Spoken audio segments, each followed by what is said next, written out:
One of the things that I've always been cognizant of is that as a president, I know that at some point I'll make a decision that will impact this university for 40 years. Really, the only way to be able to get that decision right is to understand how the people on this campus are thinking. And strategic planning and visioning is a really important part of that.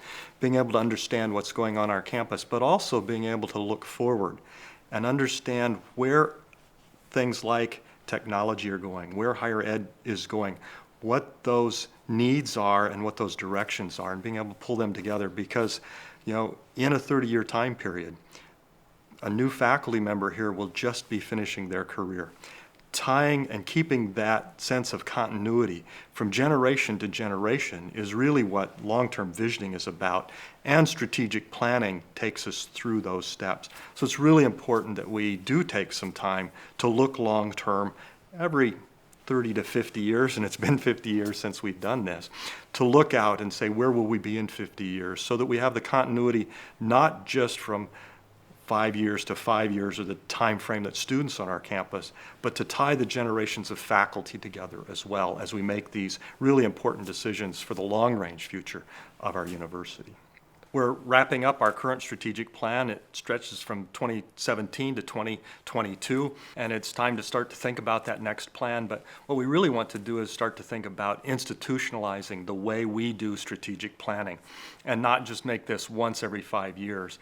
And so we've put together a committee to start to look at where our plan is, what the metrics are, how we measure those, and how we report those out to the university as a whole and to the broader community around the state of Iowa. Kristin, you're working with that committee to help us look at what those metrics should be. You've helped us a great deal in this current plan identify metrics, accessible outcomes, things that we can talk about. So as we look at strategic planning, what does the process look like as we move from where we are now towards our next strategic plan? Right now, we do a great job of measuring our current plan. We know where we're at with our various indicators. We know where we need to improve. What I will say is we don't necessarily know where departments are at, where maybe overall colleges are. We're looking really sort of at the high level, which is great in terms of us demonstrating our impact, but in order for us to be more nimble, we need to get down in some of those other levels to just gauge where we're at in the colleges, in the departments, in the individual units.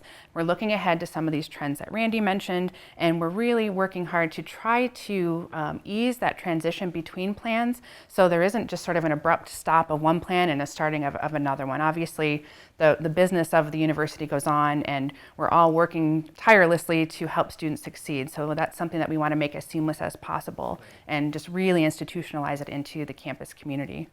This campus coordinating committee that you're chairing with Andrew Morris is really going to be an important one because it gives us continuity across plans. Talk a little about that continuity, how you really hope to stretch from one to the other. You started to talk about it, but one of the things I see is really important is this work with the departments and the colleges and the other units so that they get pulled in a lot quicker into this process. Sure. And in my role as a director of institutional research on campus, I tell people a lot, we report the data, but you in your department, you in your unit, you know that much more intimately than I do as the director. And so I'm really excited to work closely with people on campus so that they can help us better take the pulse of what they're seeing. So maybe we've seen a little bit of a decrease in one of our retention numbers, but we might be able to drill down based on department level indicators to let us know where we might have a problem sooner than we would have seen it emerge at the university level.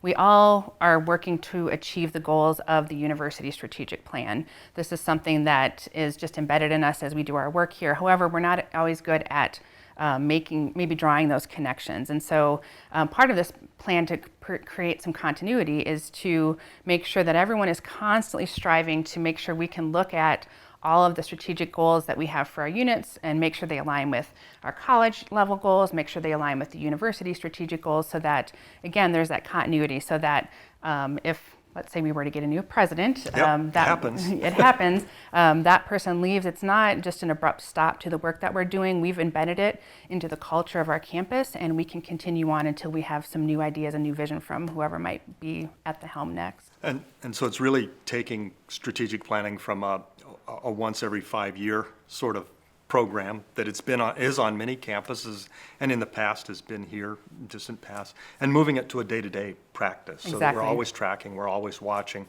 we're always updating, and knowing where we need to go with the next plan.